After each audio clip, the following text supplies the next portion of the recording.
What's going on, everyone? Happy Thursday to everyone watching the channel. Technically, it's our Friday for the Green Bay Packers since they do play against the Niners on Saturday. So the final injury report of the week just came out with all the designations for the Green Bay Packers. So in today's video, we're going to look at the designations that some of the players have, which there's 4 questionable for the Green Bay Packers ahead of this divisional matchup versus the 49ers. I'm so excited for this game. Everyone just still continues to doubt the Green Bay Packers. They're 9.5-point underdogs, and that's after what they just did to the Dallas Cowboys. So I'm very excited for this game. I think it's going to be different than years past where the Packers usually get handily beat by the 49ers. I think there's a different vibe. There's a different mentality under Jordan Love with this football team, and I'm super excited for this game, and I think it's going to be a lot closer than a lot of people are making it out to be. All right, so now let's dive into the injury report and the designations for the Green Bay Packers. Now, the injury report, the official one, usually is out later due to we're kind of waiting for the San Francisco 49ers, who are 2 hours behind Green Bay. But Matt LaFleur just had his press conference, and he pretty much said who was questionable in this game. So if we bring up the tweet here, game statuses for Saturday night at San Francisco. The players that are questionable in this game are cornerback Jaire Alexander, A.J. Dillon, linebacker Isaiah McDuffie, and punter Daniel Whelan. That is a new one added to the injury report. Whelan, the Packers punter, has an illness, but Coach Matt LaFleur said he thinks he will be okay by game time. So that's really good news there. The Packers aren't going to have to bring in some street punter and have another blocked punt against San Francisco in the playoffs. That would just be awful. Now, as for the other one, Jaire is questionable. Now, the media was only able to see practice during stretch period inside the Don Hudson, and they didn't see Jaire Alexander.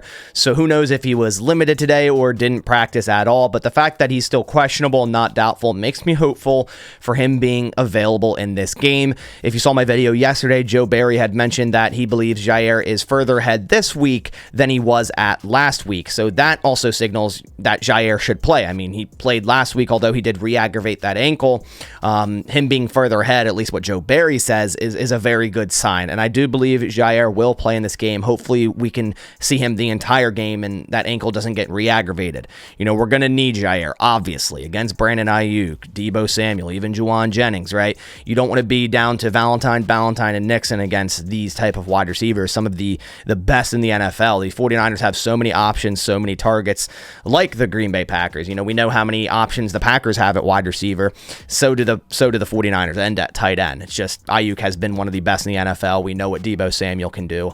Obviously, Christian McCaffrey as a receiver and George Kittle at tight end. The other 2 questionables outside of Alexander and Whelan, A.J. Dillon and Isaiah McDuffie. The last 2 weeks, I believe A.J. Dillon was doubtful, so there's really no chance of him playing. Now, A.J. Dillon was seen during stretch periods in today's practice, so he might have got a limited today, and that's why he's upgraded to questionable to where he was doubtful last week. So there is still a chance that A.J. Dillon could suit up for this game, but I've been saying it in every injury report. I think, you know, him not playing has kind of been helping the Packers and forcing to use just Aaron Jones and a good amount of Aaron Jones, and they should continue to do so. Give Aaron Jones his 20-plus carries like he's got in the last 4 weeks where the Packers have been 4-0, and he's had over 100-yard games in each of them. So I think they continue to do that. You know, it'd be nice to have A.J. Dillon available just in case, but it should be full-fledged Aaron Jones in this game as well. Then Isaiah McDuffie. This is actually more of an important one, kind of underrated in my opinion for the injury report. Isaiah McDuffie left with that neck injury in that game against the Cowboys, didn't return. It looked really bad,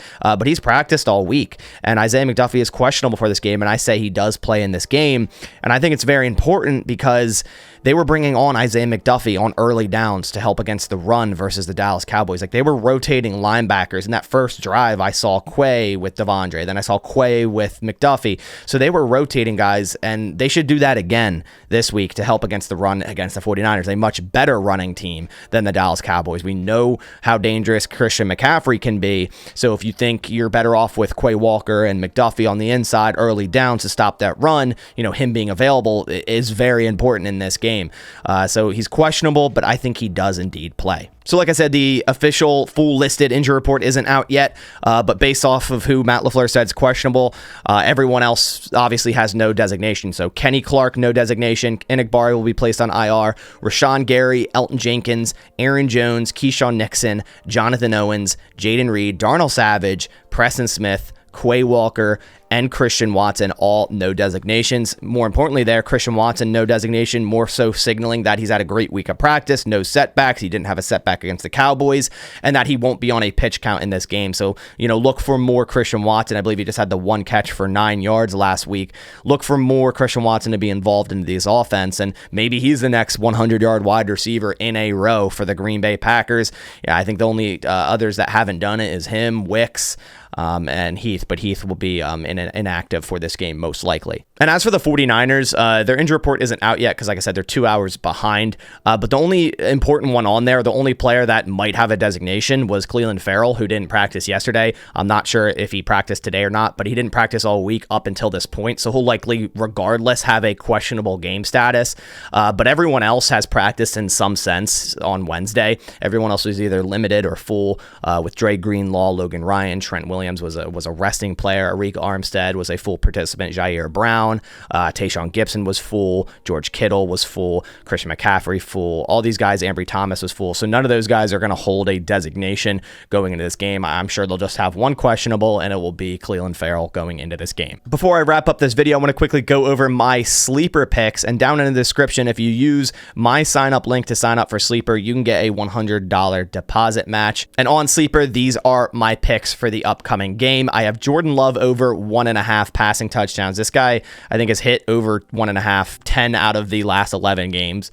So, it's pretty much a gimme at this point. Aaron Jones over 67.5 rushing yards. He's 4 straight 100-yard games. I think Aaron Jones, does it again, goes over for over 70. Then we have Luke Musgrave over 19.5 receiving yards. He's been implemented more, obviously last week coming back from injury in week 18, then last week getting implemented more and getting that long touchdown. I think over 20 yards, that could happen in one catch. Then we have Brandon Ayuk over 67.5 receiving yards. Last week, I think CeeDee Lamb was over 100. Gallup was either there or slightly under. So I think if there's a receiver that's going to, get over 70 yards, it's going to be Brandon Ayuk against these Green Bay Packers. He's going to catch a ball across the middle or catch a ball and then yards after the catch for Ayuk, which he's very great at. So those are my picks for Sleeper. That would turn $20 into 161.8. You can make all your own parlays for any game, also basketball there on Sleeper. So go down, click the link in the description and sign up and get your deposit match bonus. But that about does it for this video. That was the final injury report for Green Bay Packers versus San Francisco 49ers. So seems like week after week, the Packers are getting less and less injured, right? Like they're having less designations. I remember a few weeks ago, it was like 8 questionable or something of that sort and 2 doubtful. Now we're just 4 questionable, and it seems like, at least 3 out of 4 of these guys could play. I'm thinking A.J. Dillon might not be able to play, but it seems like Whelan is ready to go. Isaiah McDuffie's practiced all week, so he should be good. And then, the questionable one being Jair, but I think he does indeed play. So the Packers, kind of healthy right now. Look for them to make a move with Kingsley and Agbare, maybe bringing up Banks from the practice squad at edge, but also look for Brenton Cox to be active in this game where he's been a healthy scratch most of the season. But Agbare should be placed on IR either later today or sometime tomorrow. But that about does it for this video. I appreciate you guys coming by. If you did enjoy it, please leave a like down below to support the channel. But I'll catch you on the next one, and as always, go Pack Go.